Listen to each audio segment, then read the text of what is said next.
Can you hear us, Mr. Glennen? This is the state versus Leonardo Francisco Blundo, RCR 2023-124588. Counsel, please state your names for the record.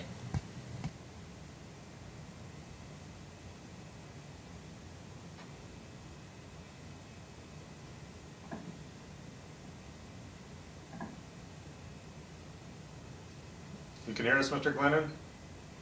Yes, sir.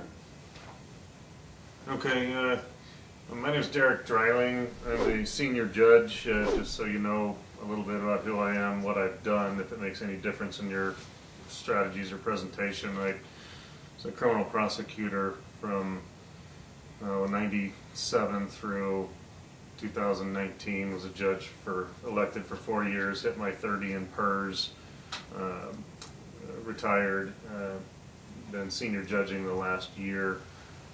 So been familiar with evidence and the trial process, everything from traffic tickets to murder and being a team chief. So that's essentially who I am, what my experience was, if it helps you in any way at all. This was the time set by Judge Sullivan. She was originally assigned the case, but with some scheduling issues, I've been requested to fill in and do this trial.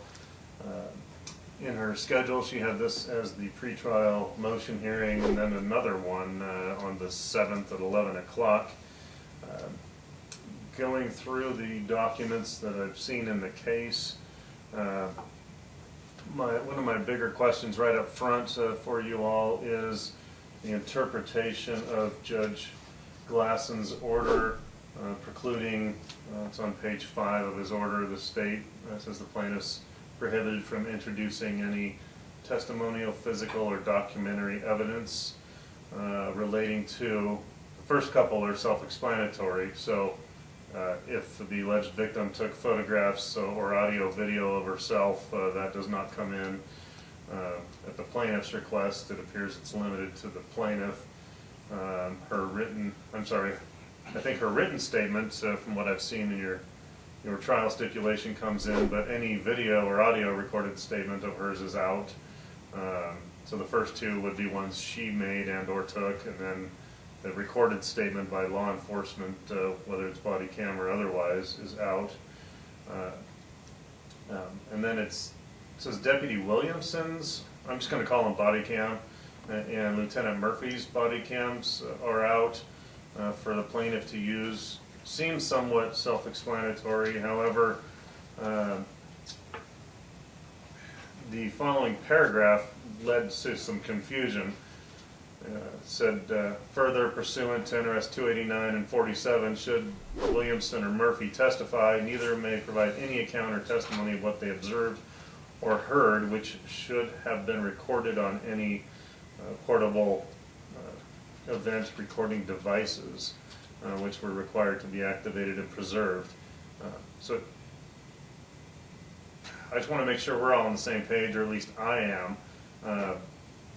It doesn't appear to preclude them from testifying as to what they saw and heard, unless there was something that somehow should have been recorded. I mean, I'm not tracking that entirely. Ms. Armeni?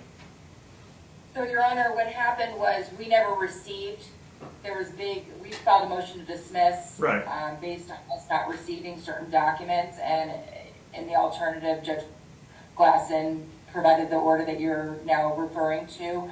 And they had the body cams on the entire time, so I think at this point there wouldn't be much they would be able to testify to, but I don't even believe Mr. Glennon's calling them. I may be wrong about that. But it's my understanding that the only trooper he may call is Tolley. Okay, yeah, and I saw that. It was just the way you said, should they testify? I didn't know if he was talking about if the defense, I mean, it sounds like basically he's not allowing them to testify unless there was something outside of the normal what's required to be recorded. So, you know, perhaps some contact, I don't know, in a jail setting or something else, I don't know.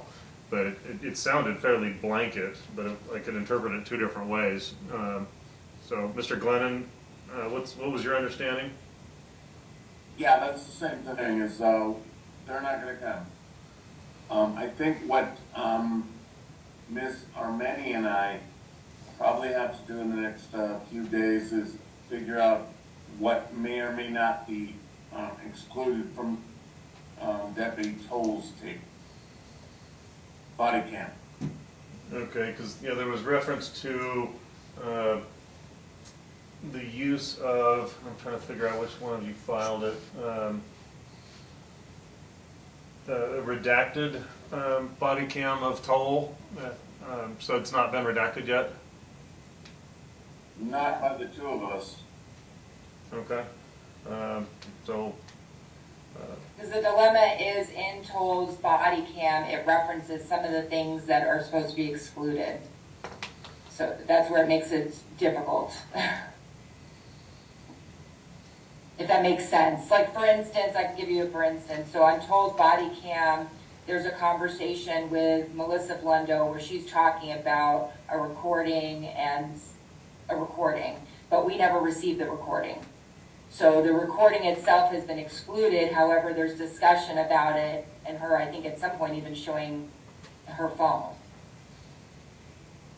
okay.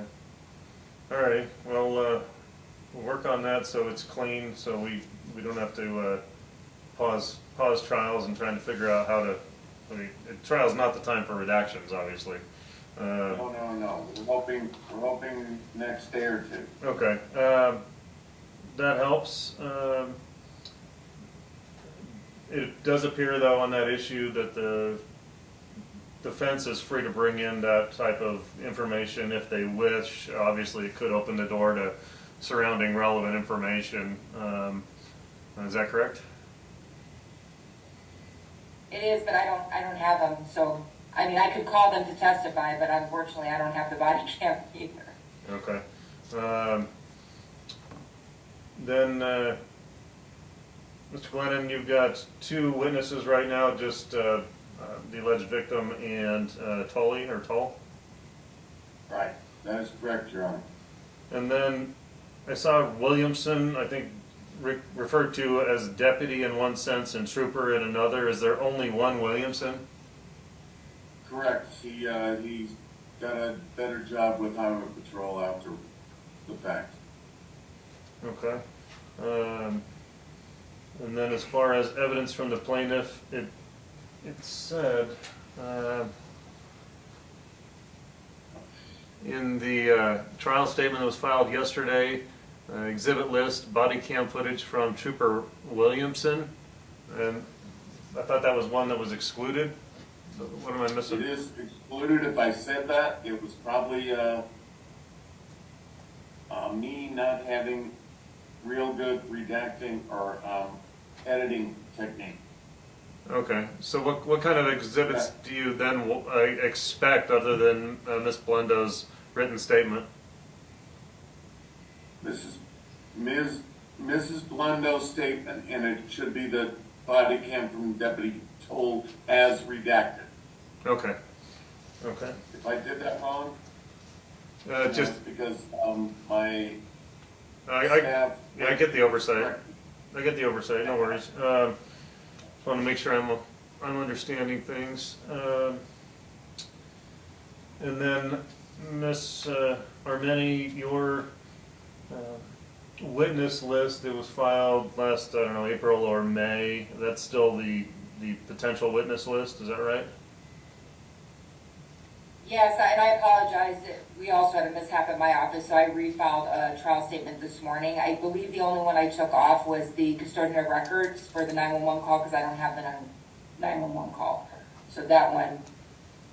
Okay, so you're down to Toll's body cam, some dash cam, as far as exhibits, and then witnesses, Toll and Murphy? Your Honor, the only exhibit we have at this point, which was updated this morning, would be the dash cam if we choose to use it. Okay. And this is obviously a trial in Reno. These witnesses are not in Reno, so if people want them on standby for whatever reason, you've got to get them up here in advance, obviously. yeah, I hadn't seen the trial statement yet, so thank you for letting me know that's coming. Stipulated evidence is fairly clear.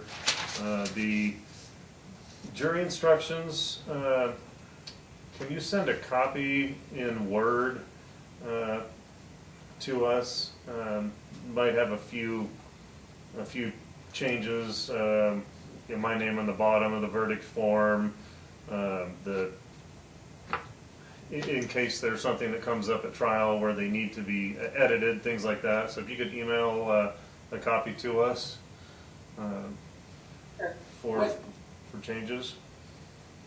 Would it be possible, I don't know if Madam Clerk can put it in the chat box, and then that way I could just copy it? Of course. Okay. Yeah, there might be some minor changes, like there was one of the jury instructions talked about during deliberations, they can't talk or text with anyone else, do investigations, that type of thing, the standard jury instruction. So there might be minor tweaks, like to that one that I'm using as an example. It makes it sound like they can text with each other and things like that, which I want them communicating verbally, and obviously the instruction is in the deliberation vein, but just want to make sure it's crystal clear to them that they can't have private side conversations. Like let's say they're for whatever reason overnight trying to decide this. So there was just little things like that I may want to tweak a little bit. Obviously, you'll be included in that. As far as any special instructions, Ms. Armeni, anything else I should prepare for? Because sometimes they get worded differently. I didn't see any, and I'm not familiar with the underlying facts other than the generic allegations. So anything to expect regarding justifications or defenses? No, Your Honor, I mean, we were set for trial when this case my motion for a change of venue got granted, so we had actually, were about to pick a jury. So those were the jury instructions that we had that were finalized. Okay. And those verdict forms, in case I wanted to modify it to, instead of just 3 choices, to something like battery, and then underneath it, kind of a subset. Do you find a domestic relationship? Just I've seen cases in the past where they'll check both battery and domestic battery. So like in a murder case, it'd be like, do you find, there's murder? Yes. What degree? If so, weapon or no weapon. I guess I'm thinking of potentially modifying the verdict form, something like that. Any problem with something like that? Your Honor, I think I'd like to see it before I can tell you one way or the other if I had concerns about that. Okay. And then voir dire, I will go through a bunch of questions. So I'll just ask you guys to keep track of what it is and not repeat at every single question. And when I went through them, I was curious about some of them, like bumper stickers. What do you expect to learn from that if a question like that was allowed? I think it gives insight into what their ideologies may be, their interests, if they feel strongly about something. I think Mr. Glennen and I saw a lot of, when we started our voir dire process in Pahrump, people had very strong feelings about battery domestic violence. So, if they had a bumper sticker, a safe nest bumper sticker or something, my opinion is if they're putting it on their car, they normally feel pretty strongly about what it is that's on their car. Okay. Mr. Glenn? And I'll just say that Pahrump is probably the greatest bumper sticker capital of the world. Right. But yeah, I can understand why Paola wants to do that. Yes. All right, well, just a heads up, I'll be thinking about it and perhaps wanting to tailor them more specific to domestic or this case or something, but, I mean, the bumper stickers are all over the world, and, for example, you could have, I know I'm dating myself a little bit, but you saw a long time ago Kelvin and Hobbes, and you have two cars next to each other, and one of them's kneeling at a cross, and the other one's peeing on a cross. I mean, we start bringing that stuff up, it's got nothing to do with the case, sidetracks things, and starts getting, people riled up on issues that yeah, it tells you something about them, but we start losing a fair amount of control. So we might revisit this next week, but I guess I don't want to have jury picking get completely derailed, because the bumper sticker thing, it's like you say, I see it. Frankly, I was not allowed to ask that in many of the trials that I did. But if there's some specific areas that can clue us in on domestics, on things like that, but I guess just be prepared to talk about it again next week and in a little more detail.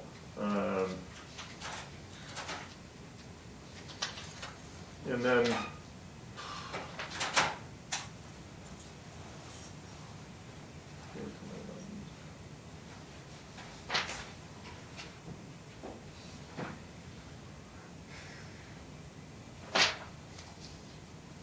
social media, I guess it's more interesting where they get their news from than just how many and what types of social media they get. There's one, number 16, what does a domestic dispute mean to you?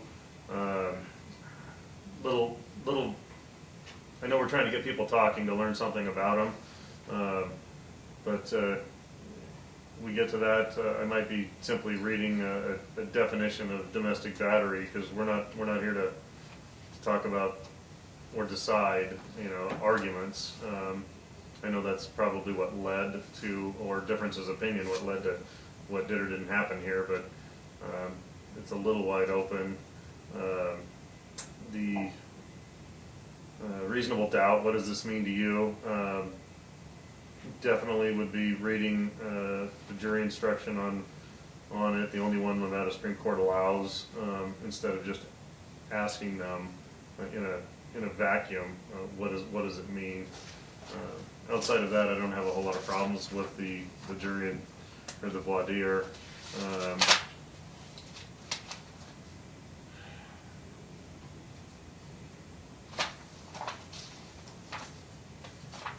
Jury statement's okay, Your Honor? It's okay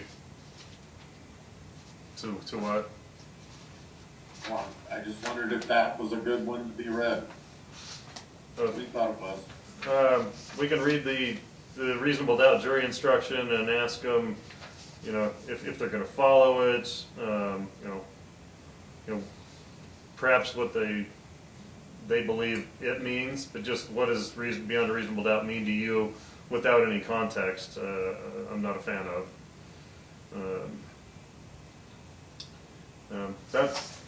That's basically everything I saw preparing and going through this to get ready for next week. Any issues that you all want to bring up? No, could you tell us how you anticipate doing jury selection? I know we're not in your courtroom, so we don't have the benefit of seeing it. It's oriented from the party's perspective. Normally we have the plaintiff, as you walk in the doors, going toward the bench on the right, the defense on the left. To the right of the jury, there's a 12-person jury box. So it's on the right side of the room as you walk in. Obviously the bench is up front. Clerk is on the party's left. The witness is closer between the judge and the jury on the party's right. They'll all be outside, probably in a main lobby. We'll bring you all in, have a have a conversation, make sure there's nothing we need to take care of outside their presence. Bring in the whole group into the courtroom, give them some mass admonishments. The clerk calling them up into the box, picking names. We should have a sheet of their positions available for you on your tables relative to how the chairs are set up. There should be, I haven't looked at that sheet in a while, but I think around 23 of them out in the jury box, and then on the floor in front of the jury box, questioning them if someone's getting removed for cause, replacing that person in their same spot, and then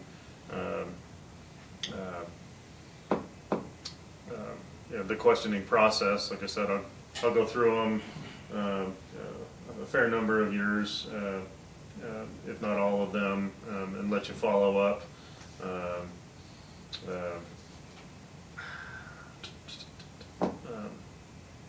Peremptories frustrates me as a practitioner. We have to do them outside the presence of the jury. I always like looking at them so I could remember who was where and excuse them when it was close calls. I don't understand the Supreme Court's logic, and you have to do it outside their presence. Most of them are happy to leave, but that's just my thoughts. What else? What are you wondering? So when you say outside their presence, I mean, are you talking about having them actually leave, or would we do like with a sheet of paper where Mr. Glenn and I go back and forth and mark who we want? Trying to think, the last time I did it, it worked well. I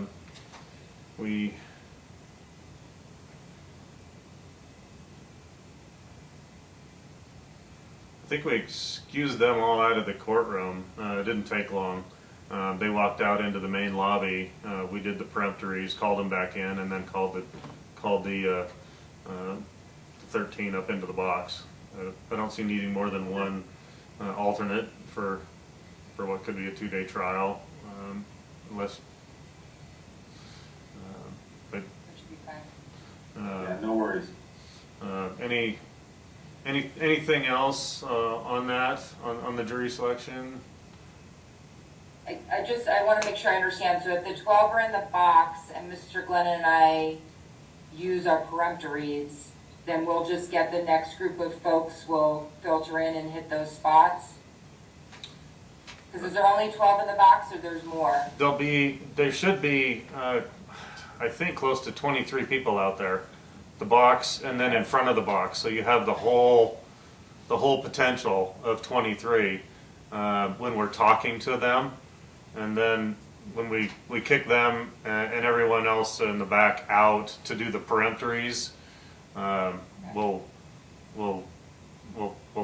X their names or whatever off of this sheet that shows their positions, and when we call them back in. The first position in the box will be juror number 1, and then if number 2 was peremptory was exercised but not as to 3, we'll just call that third name. It's now juror number 2, and so forth. Does that make sense? Okay. Yes, I think so. Okay. Yeah. So they'll just slide up into the spaces. But if it's a for cause during the voir dire process, yeah, we'll grab someone out of the audience and throw them into the whatever chair was vacated. So can I follow up on the cause? Are you going to have us approach the bench for cause, opposed to do it in front of the potential juror?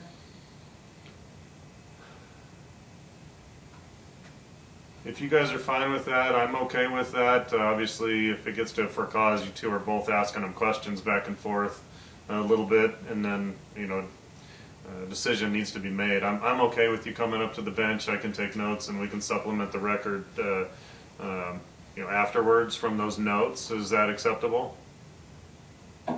Yes. Yeah. that's Okay. great. Okay. Anything else on the jury selection? No. I don't think so, no, Your Honor. Okay. Done by the state. Alrighty, they have to walk through, the way our chambers are set up, they'll leave the courtroom, so from your perspective, the far right corner, there's a door that they'll walk through, and then they've got to walk by the judge's chambers to get back to a jury room. So we've got signs up, and everyone will be quiet. No one will be talking to them, but they'll be leaving that way and coming to and from their jury room. But as far as you all, we don't have extra facilities for attorneys. So I just want to give you a heads up. There's some workspaces when you come out on the second floor of the courthouse where Justice Court is. There's some rooms that are, some have glass windows that are like the whole wall is glass, and there's a couple where there's very small amount of glass, if any, looking in. You're welcome to use those rooms to work in. I don't know that I can block off all of, 2 of them full time, but I'll talk to the staff about that. But I want to make sure you have some facilities to work out of. That's the best I have to offer. Any other questions? I don't think so. No, that's it. Okay. Okay, well, I appreciate your time. Good to meet you. I look forward to meeting you in person. And just in case something weird comes up, we'll see you for a quick hearing at 11 o'clock on the 7th. Zoom again, I assume. And then we'll see you early. We start at 8:30. I'd like to get started right away so we don't drag this out into a third day. I do recall trial life, and it's unpredictable. If it carries over, so be it. But I'd like to start fairly sharp around 8:30. So yeah, I'll be here a little early, and anything that comes up, communicate with the clerks, and we'll do what we can to help. Thank you. Fair enough, Your Honor.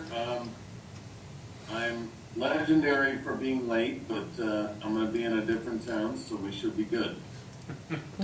All right. Thank you. Have a good day. You as well. Thank you, Your Honor.